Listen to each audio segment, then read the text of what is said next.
one named Becky, and the other was named Vicky. Still very good friends. Actually, well, I know Becky, I'm still in touch with her, but Vicky and I remain very good friends. And Vicky, just a little more reticent, traditional soul than I am. So, you know, that kind of went our separate ways.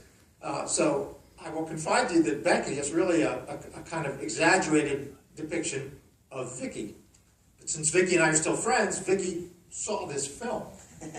And her comment to me afterwards was, "I never knew Becky meant so much to you." I didn't know what to say.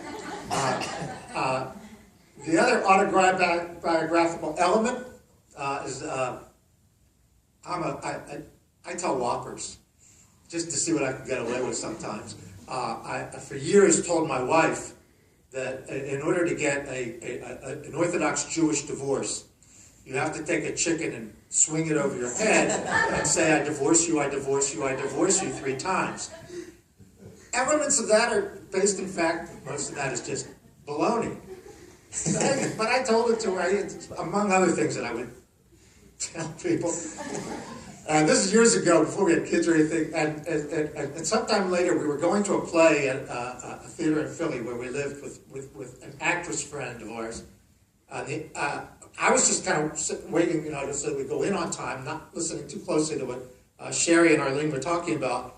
But Sherry was relating something about she was going to be getting married, but she had to get a divorce, an Orthodox divorce. She was legally divorced, but now she had to get an Orthodox divorce for some reason from her first husband. And she was telling Arlene about all that stuff she had to go through with these rabbis and all. And she really was kind of displeased by all that. And at one point I heard Arlene saying, "Well, did you do the thing with the chicken?" And I heard her say, "What thing with the chicken?" And I thought, I could say nothing. Just let this go. But I didn't. I fessed up. So, yeah, there's a little bit of autobiography. The last thing is a quick line in the film where the boss says, "You always seem like an odd duck." And she says, "That's because he's a swan, Mr. Moses." It's actually a deeply autobiographical kind of feeling that I've always been kind of an odd duck. And as a kid, I loved that story, The Ugly Duckling. And later, when I look back on why did that story appeal to me so much as a little kid, was apparently I already had this sense of myself as not really fitting in. But maybe I'm a swan. So there's a lot of autobiography that's rooted in it, but a lot of it is the part of my autobiography that's just fiction. Loves, wonders how much of what we believe is really true. What do we just tell ourselves is true? Do we have one here? Do you need a mic? I should be all right. Where do you live, Mr. Stein? I mean, it's wonderful to have you here tonight. We live in Northwest Washington, D.C. We looked for, how long was it, Arlene? Half a day? And Los Angeles? And thought, no way.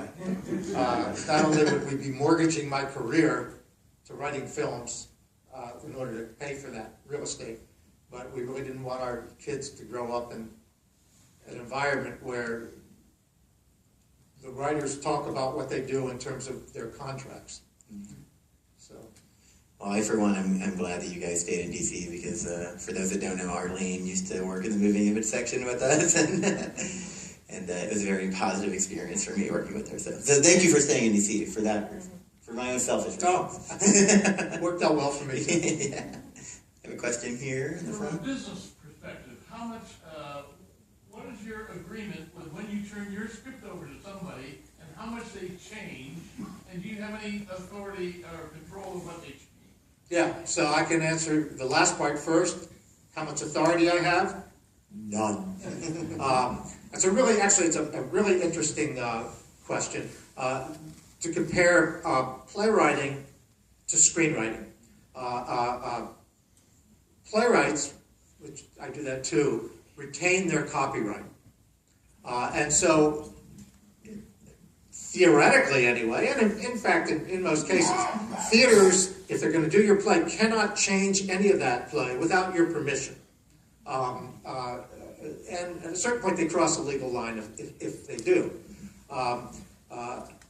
Screenwriters, the first, I'm talking Hollywood now, the first thing that is in your contract is something called, now I forget the phrase, but basically you sign away the copyright to either the producing company or the studio, whatever you're making the deal with.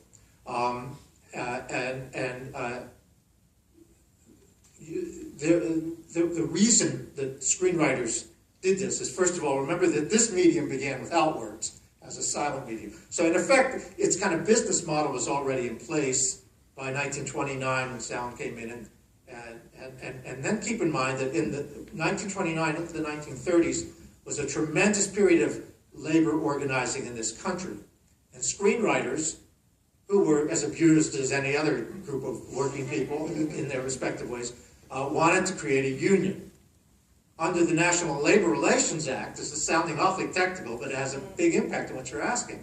In order to form a union, it has to be work for hire. You have to be an employee. Otherwise, companies would form cartels and call them unions.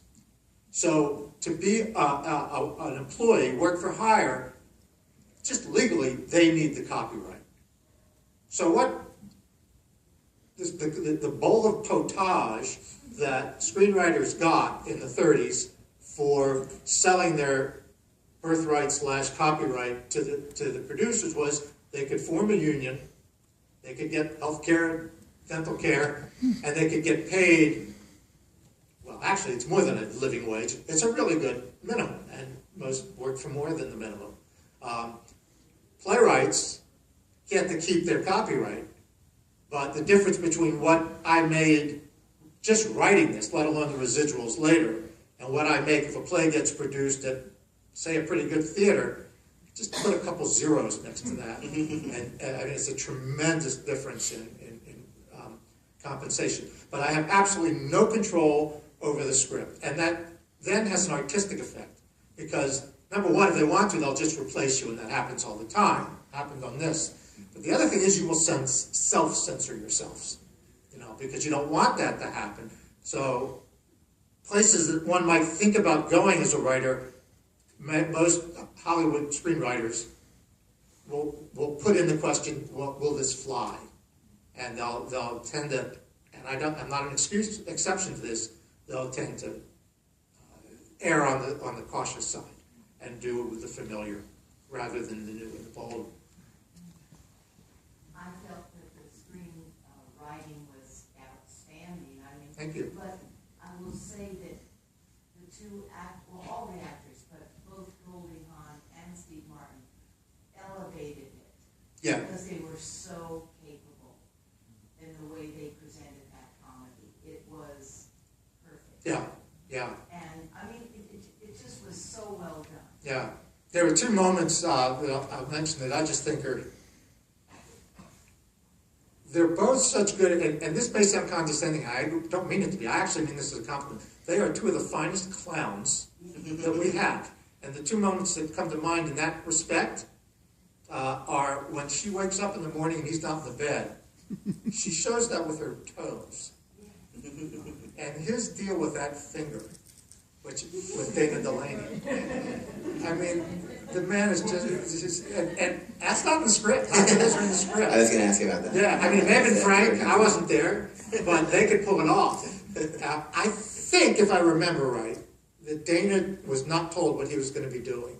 I'm not sure Frank knew. I'm not sure when they did that take. But Dana, a pretty clear memory. They just said, we're going to do it again. Steve's going to try something else. And so she just kind of went with that moment as his fingers start, hovering around. Any other questions?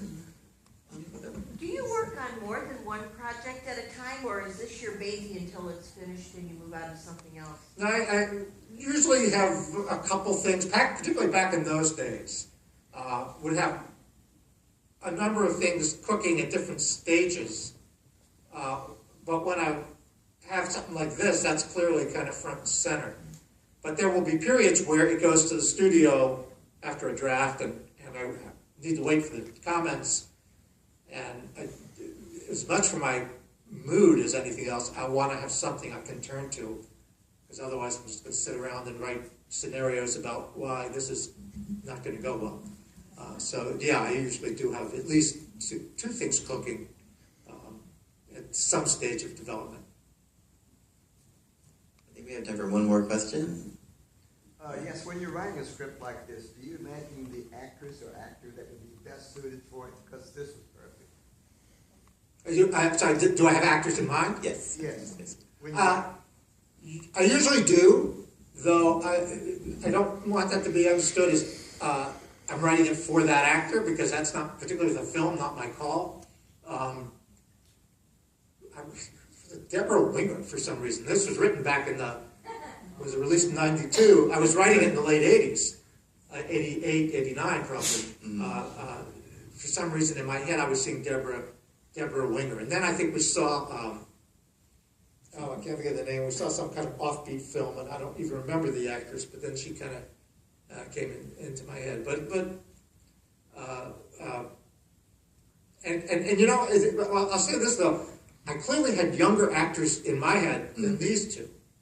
And then they ended up with these two. And Frank Oz said something to me pretty early on, which I thought was a really cool point. He said, you know, he said it privately. He said, they're a little old for the part. He said, but what I think is neat is that without anything in the script, he wanted to make it clear he wasn't asking me for any kind of revision on this. He said, it's sort of like this is their last chance in their lives. And he said, I think that adds to the stakes. And I thought, I hope he's right. I think he might be. And I haven't seen this film in years.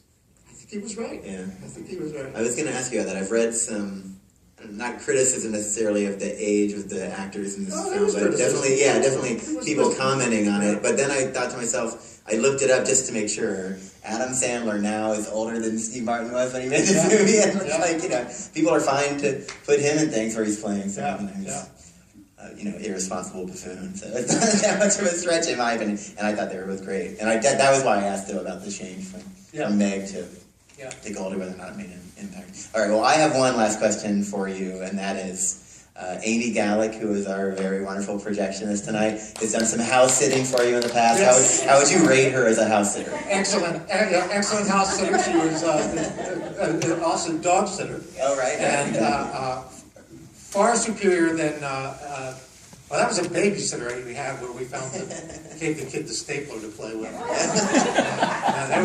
She was absolutely great. And then when y'all moved down here to Culpeper, we bemoaned the loss of